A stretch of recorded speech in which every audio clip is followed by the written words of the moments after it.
Hello, everyone. This is JD Calderon, and this is Indy Comics Explained. And tonight, again, I have a fantastic guest, Evan Pozios. But before I bring him in, I want everybody to please hit like, hit subscribe, let everyone know this channel exists because I'm bringing in more guests, and I want these guests to get as big of an audience as possible. So please share out the video, let everybody know we're here. And here's our guest. How you doing, Evan? JD, how you doing tonight? I'm good, man. I'm good. So, Evan, let's jump right into it. So, what's your history? What's your background? Like, what are you looking to accomplish in comics? What is your goal, and what are you doing?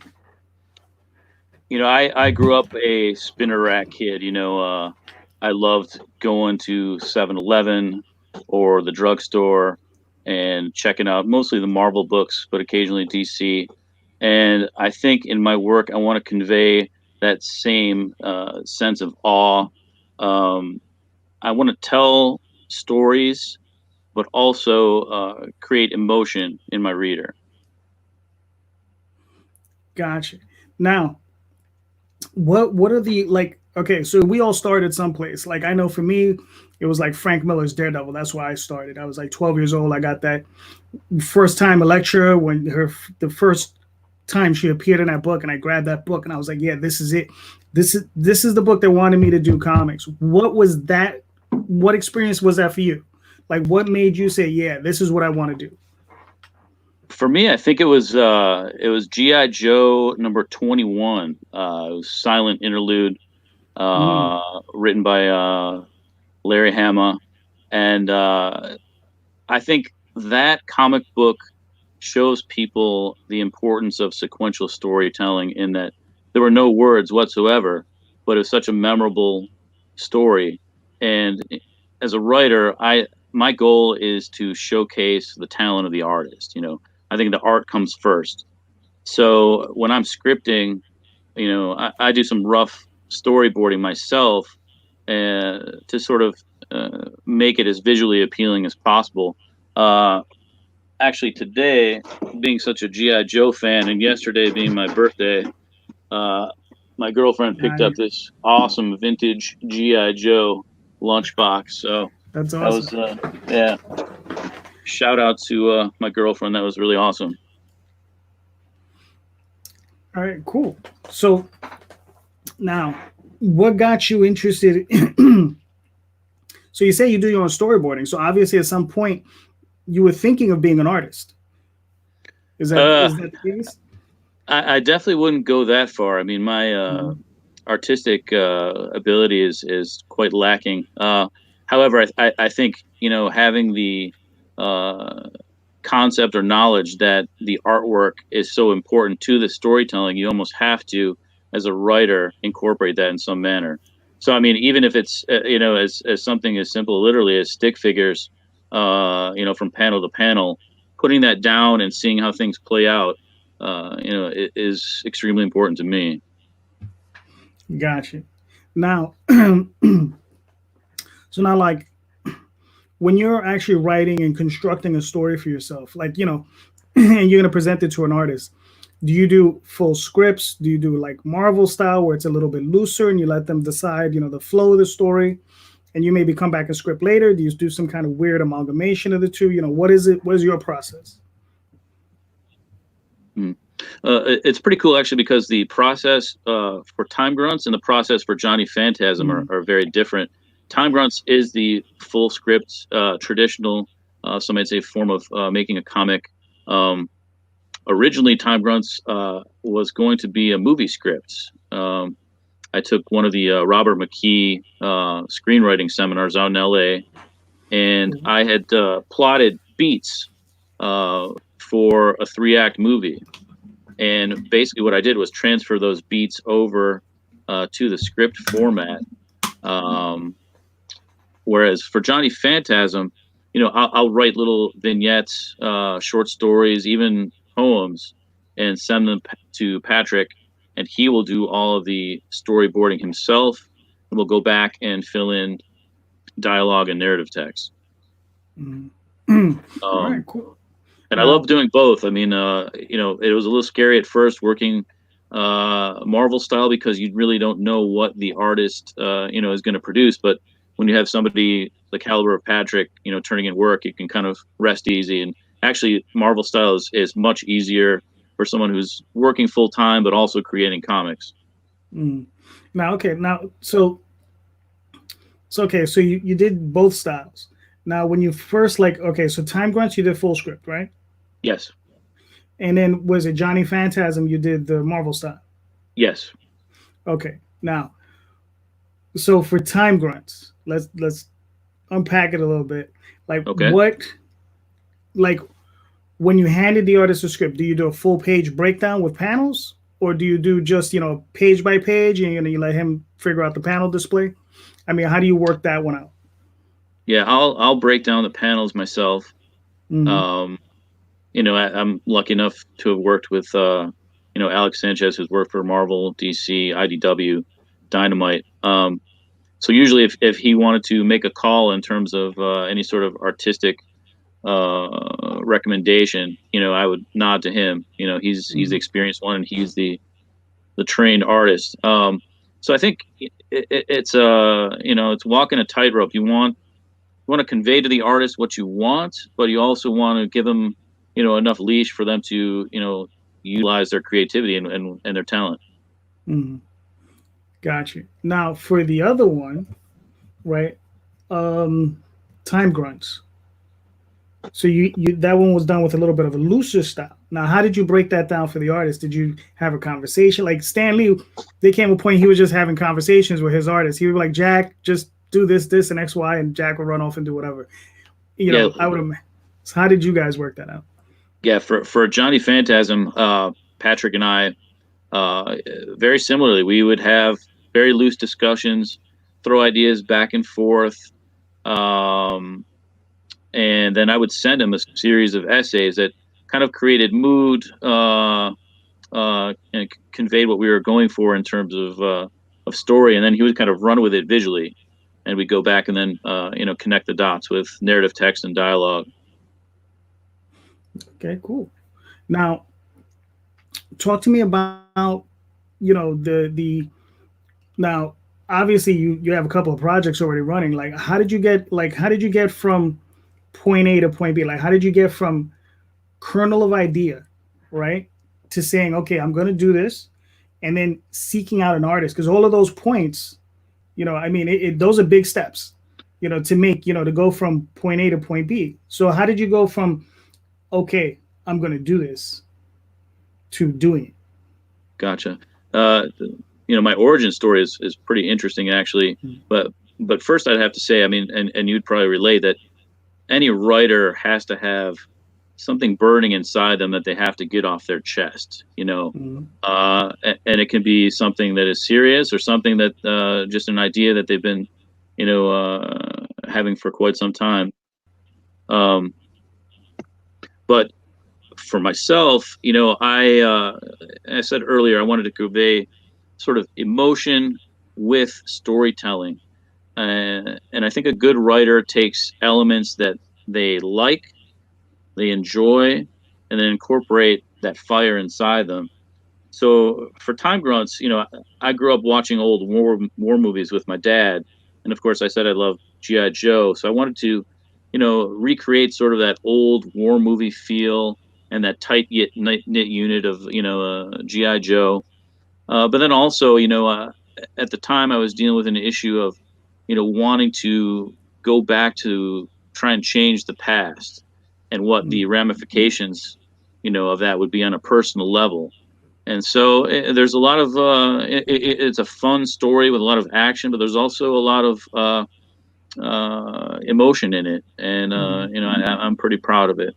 But in terms of finding Alex Sanchez, I mean, it's just truly a blessing. I was buying a Christmas gift for my brother, and my brother's a psychiatrist Mm-hmm. who also is in the comics industry, and he's been uh,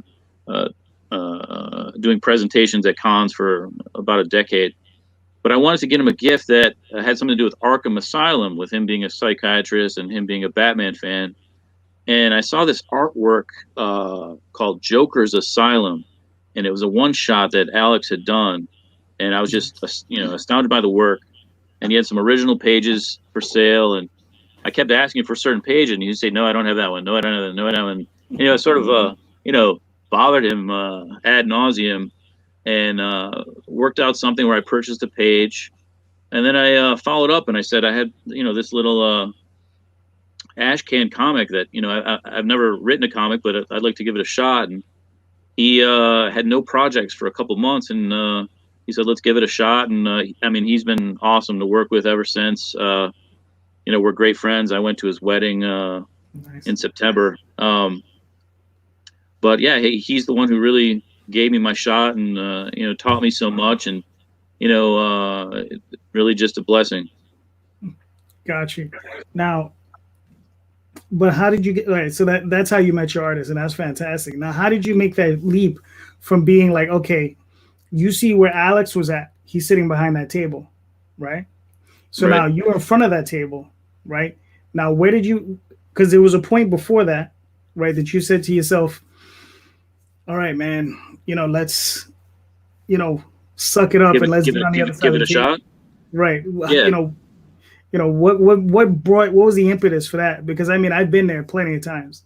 I think the light bulb went off at the New York Comic Con in 2015, I believe it was. I went to a panel, and I know Charles Soule was on the panel. Jim Zub. I'm forgetting a couple people, but it was on writing comics and how to get started in the business. And it was in one of those little lower rooms in the lower level there. It wasn't extremely crowded. And I jotted down some notes, and I said, you know what, this is sort of what I've been born to do. I mean, I love comics growing up. I've been lucky enough to live in a couple of very interesting cities, in Detroit, Boston, New Orleans. Had some creative writing coursework in college, and then I took that Robert McKee seminar also. And I said, you know what, why not give it a shot? And obviously, as a writer who cannot draw, it's an extremely expensive endeavor if you want to put out a quality product. Yes. So you're sucking up a lot of your savings. However, it's really been worth every penny to be able to have that finished product and see people enjoy it. And I think the highlight was probably giving my father, who's sort of old school Greek, a little bit skeptical, giving him a copy of Time Grunts 1 and kind of seeing him in awe. It was pretty cool. Yeah, I know exactly how you feel. My dad, he would I'd present him I would give him my books. I never thought he'd even look at them. And my mother would tell me, "It's like, he wants more, right?" Cool. That's awesome. Yeah. She was like, yeah. I mean, now my dad is asking, like, how much did you make today on the Johnny Phantasm? It's pretty cool. No, that's awesome. That's awesome. Yeah. Now, obviously, so growing up, obviously, you said you were a rat kid. I was a rat kid too. I know exactly what you mean. So, when you first started out, like, what were, like, who were the first writers that you saw in comics, or even just in general? Because I read like a lunatic, so I'm into novels and comics, all kinds of stuff. But what were the original writers that you were looking at that inspired you? I think Tolkien and The Hobbit were, that was a huge influence, and where someone's imagination could take you, and the story of adventure and conveying that in word, is something that really inspired me, and later on, reading stuff like End of Days, Brian Michael Bendis, something that, when you're reading it and you're an adult and you're shedding a tear, I mean, that's impressive. You've done your job as a writer. This is true. So now, okay, so we brought a little bit forward, like, you're reading current stuff. So what is it, like, what are the books currently that you're reading that, like, most impress you? Like, what are the books you're like, damn, what is that guy eating at night that makes him do this? How can I get my brain to spark like that? Who are the guys that are doing that for you? I think there's a book called Broken Bear actually that's published by Caliber that takes sort of the sort of fantasy and D&D sort of genre and is not tropish at all. You really sort of hate the protagonist. It's a teenage girl who keeps making these poor decisions over and over, and you can sort of you just want to yank her out of the panel and like tell her like what you're doing is wrong. I think the writer on that book really did a phenomenal job. What else did I read recently? Futurist, which is actually these are books that are available at Walmart from Allegiance Arts. It's a relatively new thing. They sort of kind of made me think back to like the old Raiders of the Lost Ark days and whatnot. So it was a pretty fun book. Okay, cool. So now, all right, let's switch gears a little bit. Now, are you handling are you handling the entire aspect of the operation? Are you the publisher as well as the writer?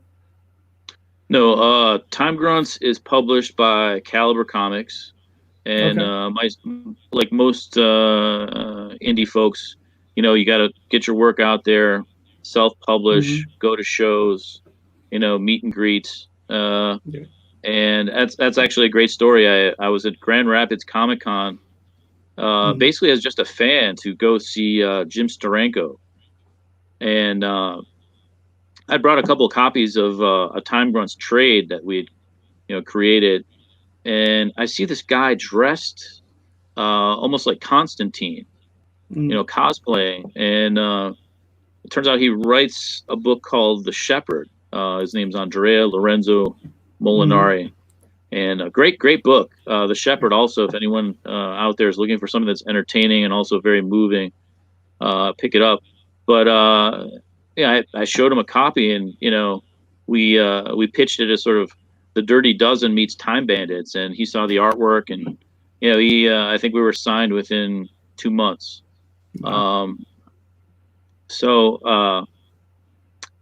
That's how the origin of us getting published with Caliber was, and it's quite an honor because The Crow also is a book that had a huge effect on me. And to be able to say that my first published work was through a publisher that also published The Crow is pretty awesome and humbling. As for Johnny Phantasm, that's through Patrick Thomas Parnell's production company called Riot Press. He ran both of our campaigns and does an awesome job in terms of the trailers, marketing. He's always out there doing interviews. He's probably doing too many interviews. Our game plan with this was, instead of signing right away, because we have had a couple of offers, we want to build our fan base, see what kind of popularity levels there are out there, have fun with the books, keep telling our stories, and just go from there. Gotcha. Now, because I don't know. Okay, so all right, let's do this. With Johnny Phantasm, now is that a one-shot, a limited series? Is that a graphic novel? Is there something you're looking to produce more work of? Oh yeah, definitely. So with Johnny Phantasm, our first series is The Tales of New Detroit in 1977. So we're incorporating elements from the late 70s, disco. It has sort of the bell-bottom look, platforms. Patrick did a great job of sort of conveying that 70s feel. We also try to incorporate elements of Detroit locally, like Cobo Hall, and how big time wrestling was huge then. An area called Irish Hills that's also very local. So what we're going to do is go from era to era and see the progression of our protagonist, Johnny Phantasm, who is a cursed hitman. And going back to the emotion that I'd like to put into stories, Johnny's based off a time in my life where I had kind of, given up on everything, and not in a depressing kind of way, but almost a dangerous kind of way. And this character is the same, and you take someone who's in that position and then give him immense power. It's going to be very entertaining to see what path he takes. So we're going to follow Johnny on his journey in the 70s, 80s, 90s, and then at that point we'll probably end up doing a trade of the 3 decades together, probably a year and a half from now. Nice.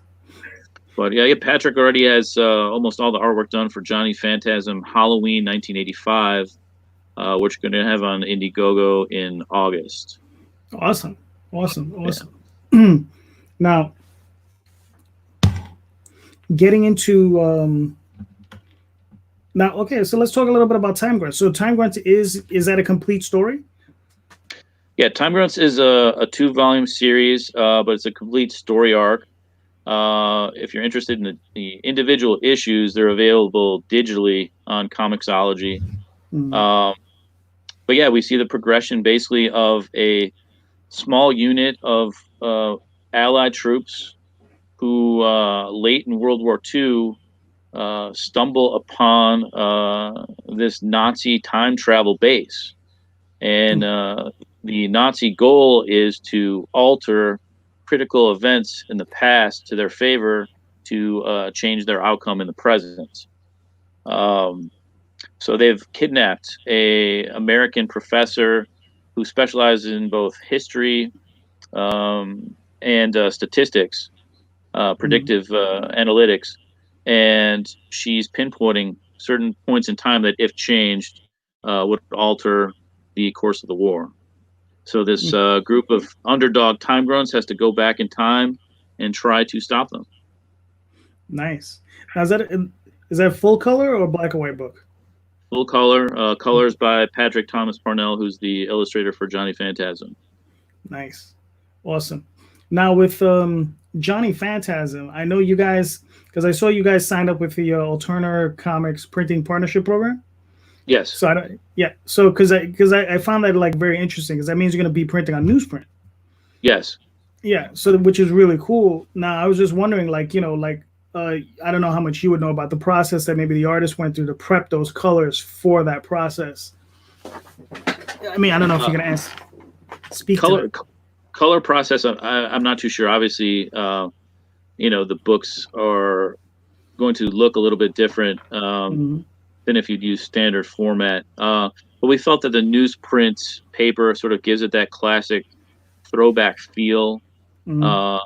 Also, there were obviously cost benefits for us, in terms of creators, but also like partnering with Alterna and having that brand associated with our product, I think will probably help sales. And Peter Smeddy's been awesome, giving us a great deal on the books and giving us some promotion. So far so good. Oh, that's good. That's good. Now, don't mind me. I'm going through all my various things. Like, I'm gonna take a swig of coconut water while you're thinking. Gotcha.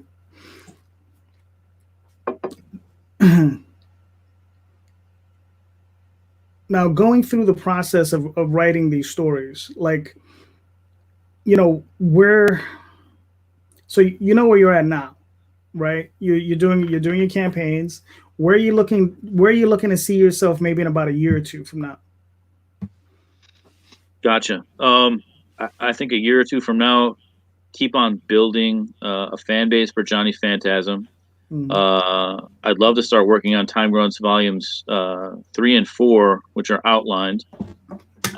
We've got my newest project is called Silence, which is a horror book that I'm doing with Time Grunts artist Alex Sanchez. So it's been fun working in that genre. We sort of are pitching it as sort of Twilight Zone meets The Shining. Nice. Definitely has a 70s Tales of the Unexpected kind of feel. And again, that was through a period where, as someone who also, works during the day and creates when you can, sometimes you get frustrated by the lack of time you have to create. And the protagonist in this story is actually a comic book illustrator who's kind of lost his touch. You know, things are swirling around in his life that he can't control, and he ends up having a medical episode.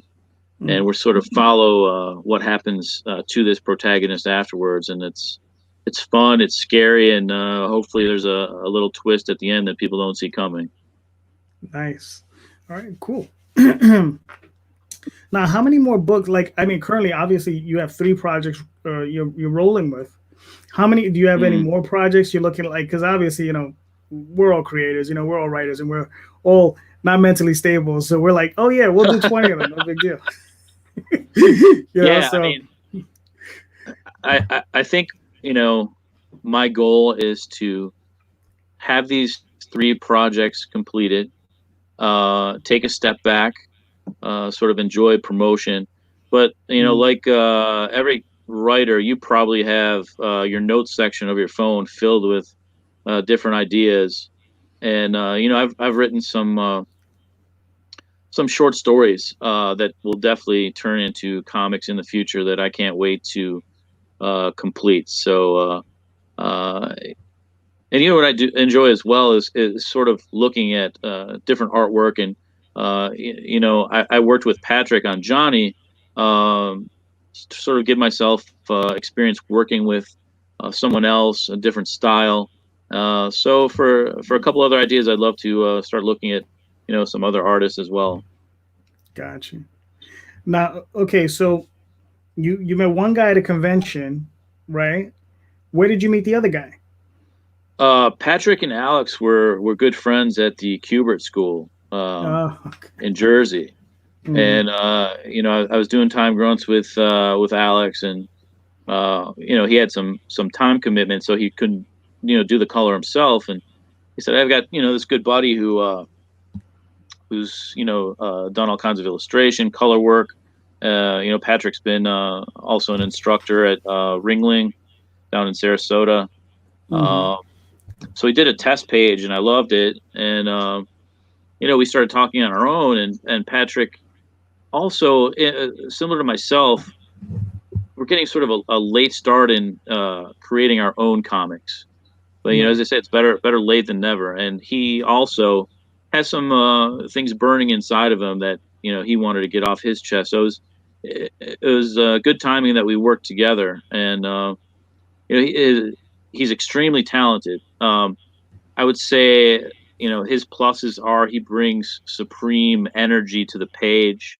He definitely has a sort of cinematic background in terms of layouts, whereas Alex, I mean, his work speaks for itself. He is, you know, technically awesome. I think he got a job with the Big Two like before he even graduated from the Kubert School. Wow. So it's been fun. They're both, I mean, great people. We're great friends. I talked to Patrick earlier today, and we did actually a little stream Tuesday night to finish off the campaign, and it was just fun, sort of looking back at, you know, things I'd forgotten, like when we were first creating the character and ideas we had. You know, he reminded me that before Johnny was going to be a gun-toting hitman, that I had some idea of him using a dead cat as his weapon, and I'll probably never live that down. He said that's why the writer is the writer sometimes, and, you know, let the artist do the artwork. Gotcha. Was he wielding it like a nunchuck? Yeah. So who knows? I might find somebody who's down for that. But You never know. I've read a comic where this guy used the cat as his weapon, and this cat would do some very strange things. You know, but yeah. No, that's really cool. Yeah. Now, a little bit going into your process. Now, from beginning to end, like how long does it take you to write a script? Like, you know, from kernel of idea to actually handing that sucker off to an artist. Right. You know, if I'm really cranking, I could probably do a script in a week. You know, that's one benefit actually of working full time is you can kind of take your time to, you know, finish off scripts, and kind of, you don't want to take too long to dwell on something, but give it that little extra effort. Whereas people who are working with deadlines, kind of have to get it done in a hurry. So my process is I will sort of write a short story first, then I'll go ahead and storyboard it myself with terrible stick figure action, but then use that layout to go ahead and do a panel by panel script. Gotcha. Now, when you now also the other thing is like, are you sticking to like a strict page count? Are you like saying, okay, this story is going to be 21 pages or 24 pages, or you like 33 pages? You know, Yeah, are I'm you doing I'm that sort a of thing? I'm a 22 page guy usually. I think Time Mm, Grunts every issue was 22 except for issue 1 was 24. mm, Um, which obviously makes it challenging. You don't want to start, and that's why I think doing your layouts ahead of time helps, because you don't want to write yourself into a hole where you have 10 pages of story to tell and you have 2 pages left. right. Um, so planning ahead, which is something I rarely do, but I do in comics, helps tremendously. Gotcha. Now, when you were like, what actually got you into starting to do that plan? Because I know you took a course in screenplay writing, and you took a class. What Mhm. got you into really thinking of that kind of structure? Like, I don't know, are you writing a 3-act structure? Are you like breaking that down? Like, you got 4 acts, 5 acts. Everybody works a little differently. So I mean, how are you breaking that down? Are you doing 3 acts per issue, doing 3 acts as the whole story? Usually, 3 acts for the whole story arc is my Mm, goal. But you always want to keep in mind that you want a cliffhanger at the end of every issue. right. Um, Also, I think in terms of influences, uh, actually, law school, helped tremendously in that regard, because when you're writing exams and whatnot, everything has to have a logical flow, and it's the same with a comic book. You have to have a Mm, logical flow of ideas. It has to make sense. Um, Also, I think Gil Kane was a huge influence for me, even though I'm just a writer, in mm, that he was a huge advocate of being able to tell a story visually, but also, you know, uh, get creative. I mean, there are things in comics you can do that you can't do in any other medium. So I definitely try to keep that in mind and keep it creative. Um, but I think, yeah, that background in law and appreciation for sequential art and also film, combined, definitely helps in scripting. yeah, I think one of the things a lot of young writers miss, or just some writers in general, is like, I don't think they realize how difficult it is just to have that structure where it makes sense. It doesn't matter Yeah, what you're doing, right? Because you could be writing fantasy, you could be writing the most outrageous fantasy. You got fairies, you got people flying around on bumblebees, all kinds of insane things. But it has to have some kind. It has to make sense on some level, or else it's absolute chaos, yes. and it's just there is some fun reading that, but in the end, you have no plot, you have no character, you have nothing. Yeah, I mean, it has to make sense and it has to be visually appealing. I Mm-hmm. mean, that's the point of the medium. I think that, and a lot of times that's a huge turnoff to me, is reading a comic and opening it up and just seeing a bunch of talking heads. I admire Mm-hmm. people that have great dialogue, but it's a comic book. If I wanted simply great dialogue, I'd read a novel. Right. Mm-hmm. Too true. Now,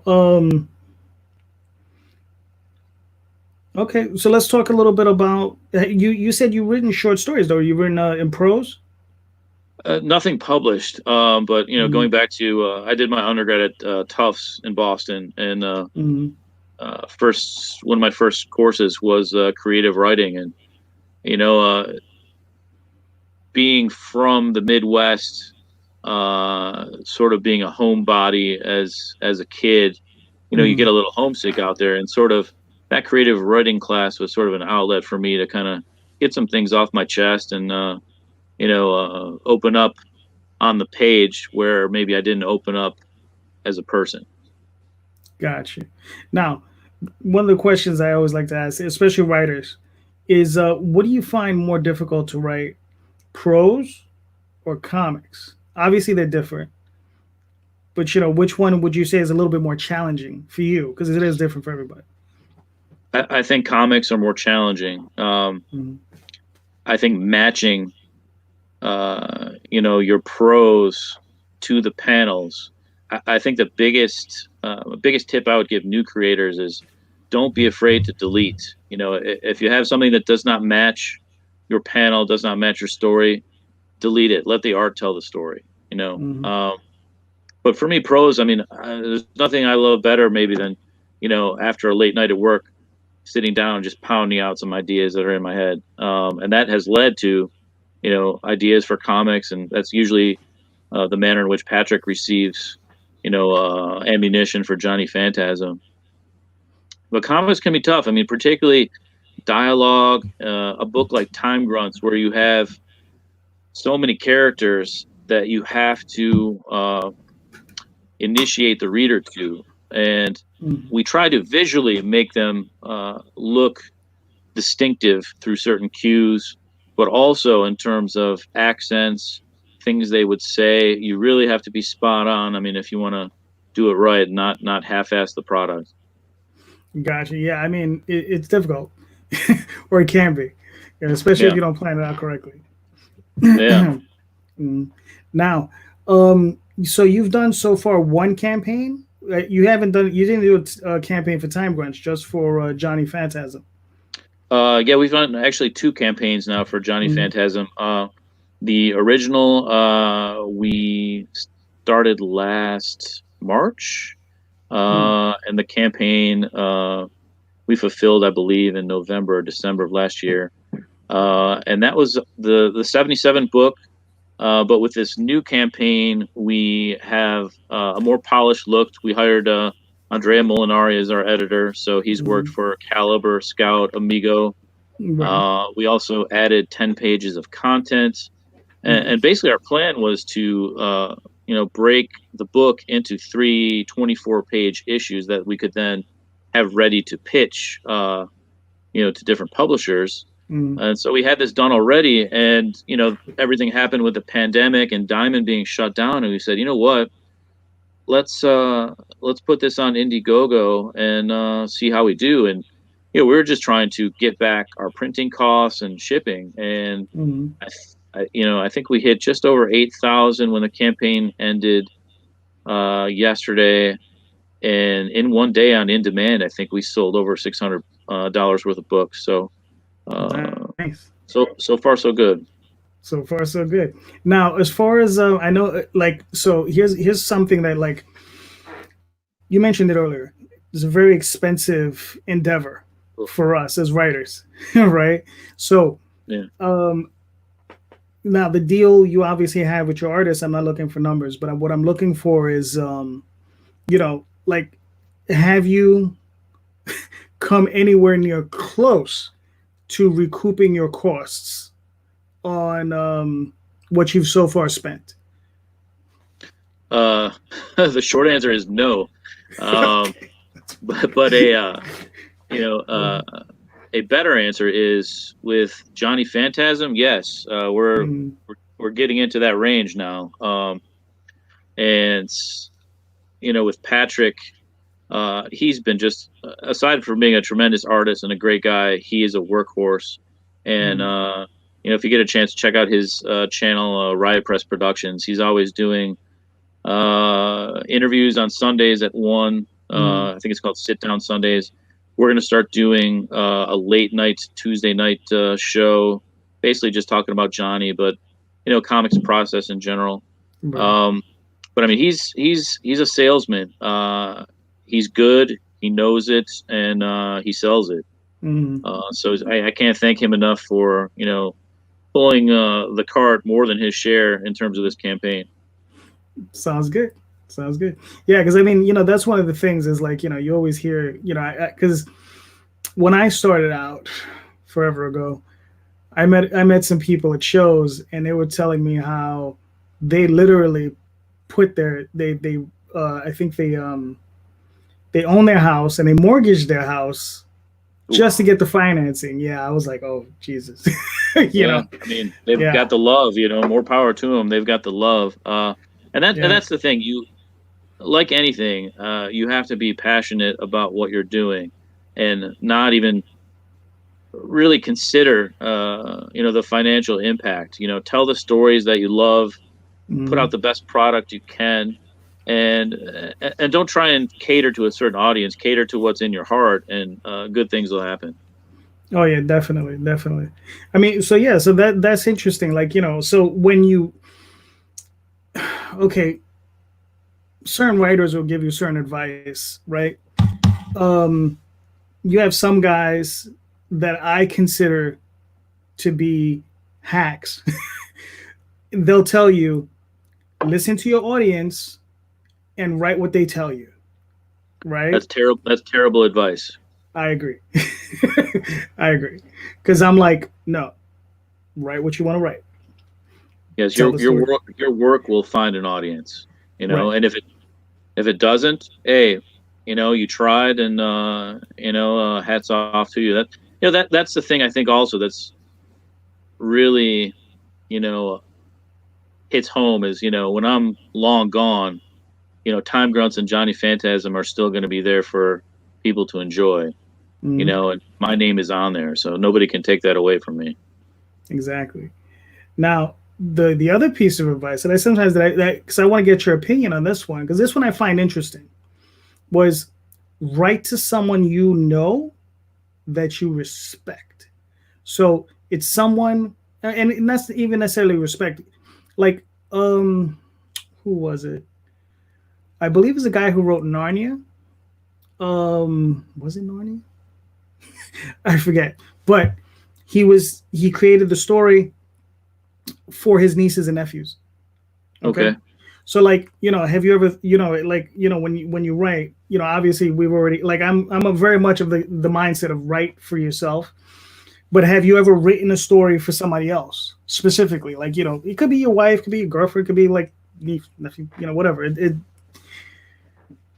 ever? I think there are certain elements of your life that you incorporate. There's a couple moments in Time Grunts that are pretty personal, that are Mhm. probably towards a certain individual. But I think more it's what's going on in your hearts, the emotions you're feeling, um, and it's funny how life changes. You can be you can be one person, in 2007, and be a completely different person in 2020. So, Time Grunts is definitely sometimes dark, brooding, uh, possibly hopeful at times. And Johnny Phantasm is definitely entertaining. Um, but stories that I have that I'm going to be creating, in the future, probably have a different feel to them. Much happier feel to them. Hmm. Gotcha. All right. Well, we're coming close to the end of this. So before I'm going to ask you this one question I ask everybody. It's a little weird. Is there anything that you wanted to talk about that I didn't ask you, or that you want to talk about? Yeah, I'd love to hear a little bit more about the Oswald Chronicles, actually, and sort of your process, and how you found this amazing variant cover artist. Right. Uh, those covers are just spectacular. Thank you. Well, my process for the Oswald Chronicles is, well, when I originally started, I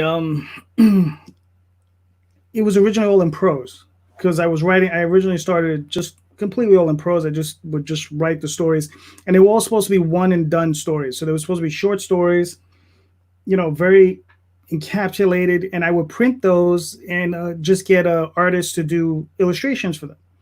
And what happened is the character Oswald, he was not supposed to be the main character because it was called the Oswald Chronicles because what it was he was supposed to, he's a writer, he's a scribe in this story, and he was supposed to be collecting all of these stories that happen around him. Okay. But as sometimes happens, you sometimes have this character. He was like, no, it's not just going to be me writing about somebody else. It's going to be about me. So he kind of stepped up, took over the story, and it just became much larger than I had originally thought it was going to be. So now I'm 1,000 pages into this thing. Oh wow. Okay. Yeah. So, and I'm probably got another 1,500 pages to go before I'm done. But I'm gonna make it. I'm gonna make it happen. Good for you. Thank you. And I mean, as far as process goes, I mean, it's funny because there was a time where I would do these weird challenges. Like there was one thing I saw. I read about Isaac Asimov, and whenever he wanted to write his next story, he would grab a random novel off his shelf, open it up to any page, and choose a word at random. And he says, that's going to be my next novel. So that's how he wrote Foundation. He found Empire, and that was the word, Empire, and he based it on that. So I would do all these weird kind of little challenges for myself like that. So, and then for a while, that was my process. But then I said, okay, now I have to start creating a cohesive story. Started from the beginning and then start from the end. Because like a genius, I started from the middle. Because, the last thing I have is, so I was just like, why did I do that? So yeah, I started. so now I'm working from the beginning and I'm working to the end. So, and that's how I do it. So I'm usually all over the place. And it's like I have another title I write, Tall Tales, which I started from the beginning and I'm working, to the end directly. That's your go-to then. Whatever works, right? Exactly. I'm like, however it works, Your artist will love you.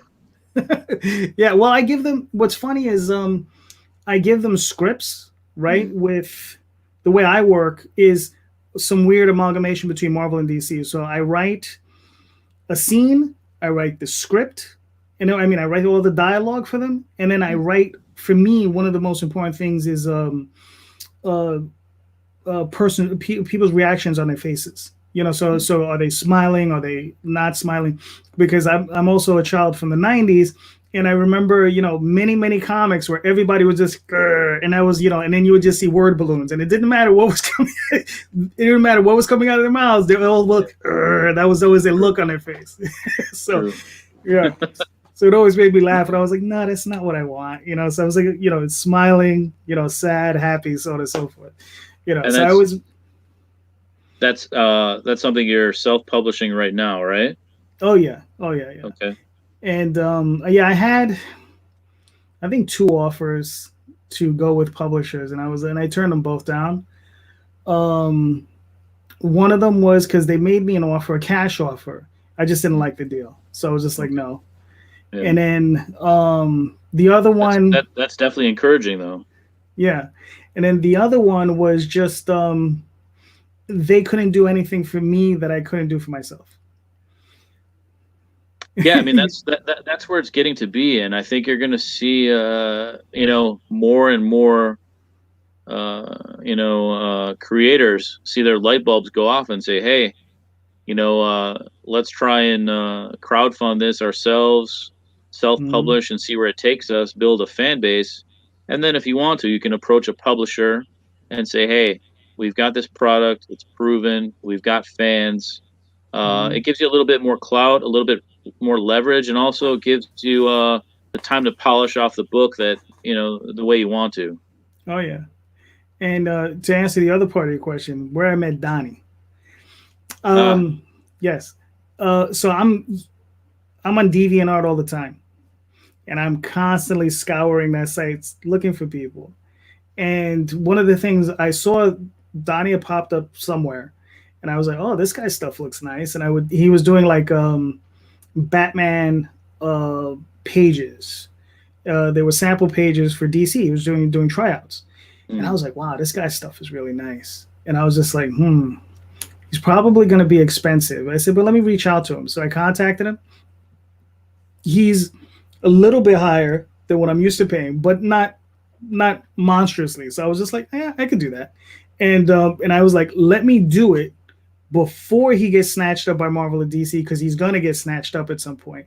And you know, while I can afford them. Because once he's picked up by one of them, that's it. His price is going to go out the roof, and you're never going to be able to touch it.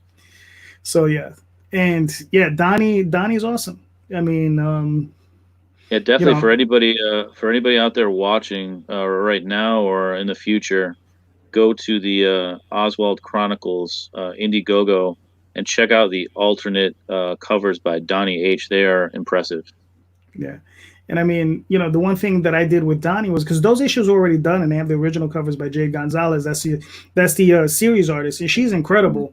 But Yes. sometimes you want to just try something a little differently. But what I did Yeah. was I sent him the whole issue, and I said, "This is issue one. This is the whole thing. Base your cover on that." And he did exactly that. And like all of those covers are scenes in the book. And Okay. the power that he brings to those scenes, like I was just like, Mhm. well, I was really impressed. And then on top of that, that's one portion of it, because the other half that we haven't even talked about is Carlos Moreno. That's the colorist. Mm. And he's another guy I found on DeviantArt, very reasonably priced, and I was just like, okay, let me. And he did that first cover for me, and I was like, wow. When I got that color back, and I was just like, wow, that is really awesome. And Yeah. yeah, I just happened to get lucky with pairing those two together. Yeah. You know, Between the talent of the two, those covers definitely pop. yeah. So I mean, it's one of those things where it's just like once in a while you get lucky.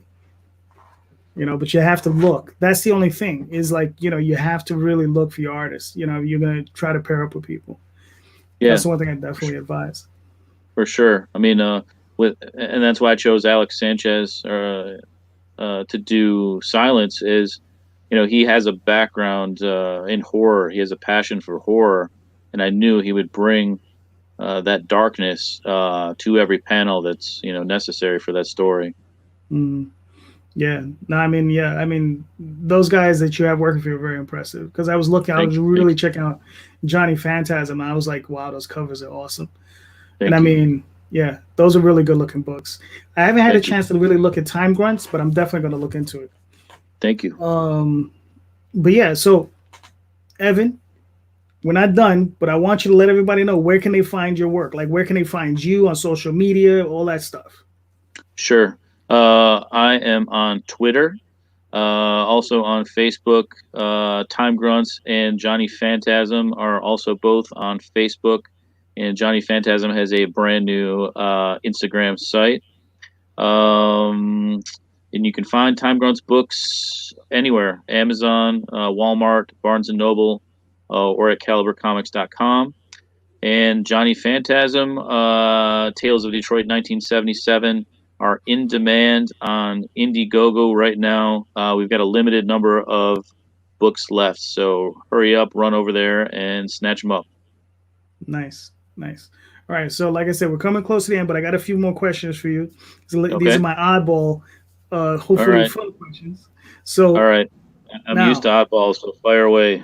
all right, so now we were talking about covers, right? Now, if you had a choice of any artist, living or dead, budget, don't even worry about it. That you can just tuck that away. Pick any artist to do a cover for you. Who would you get? Lee Weeks. Nice. Okay. Okay. Yeah, I've had the pleasure of meeting him. Quite a few shows. He's always very cordial, but the man is just extremely talented. He's in his prime right now, Mm-hmm. and very impressive work. Yes. Yeah, yeah. Lee Weeks is awesome. Now, if you had the golden ticket, okay, and they called you up to the big houses, and they said, Evan, pick any book, any, it doesn't matter, and it doesn't matter. It doesn't have to be Marvel or DC necessarily, but what character, or what book, or what team would you choose to write?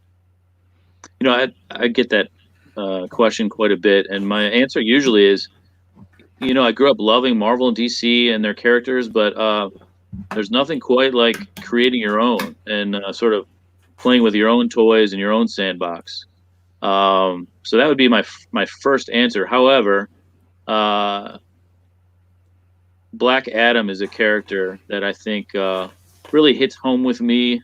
and has been sort of underutilized in DC universe. And if that were sent my way, I'd definitely take a long, hard look at it. Gotcha. Okay. Okay. Now I got a few more questions for you. These are all comparatives, so we'll work through a few of them. And if you don't know some, because I have some oddball ones, so if you don't know these people, that's fine. Okay. Okay, but some of them you may know. I'll just fake it. There you go. I'll throw. I'll give you the. I'll give you a soft. Well, yes, we'll give you a softball one. Captain America or Batman? Captain America. Gotcha. Okay. Kirby or Ditko? Kirby. Gotcha. Robert E. Howard or Fritz Lieber? Pass. Okay. Byrne or Perez? Perez. Okay.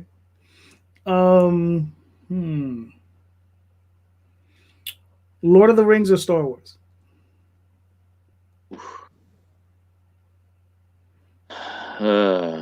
Lord of the Rings. Okay.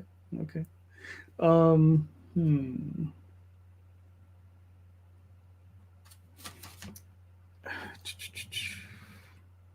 Wally Wood or Al Williamson? Wood. Gotcha. All right, I'm gonna hit you up with a couple more. All right. We'll go pure comics. Avengers or Justice League? Okay. Avengers. As you can tell, I'm mostly a Marvel guy. No, that's fine. I mean, so am I.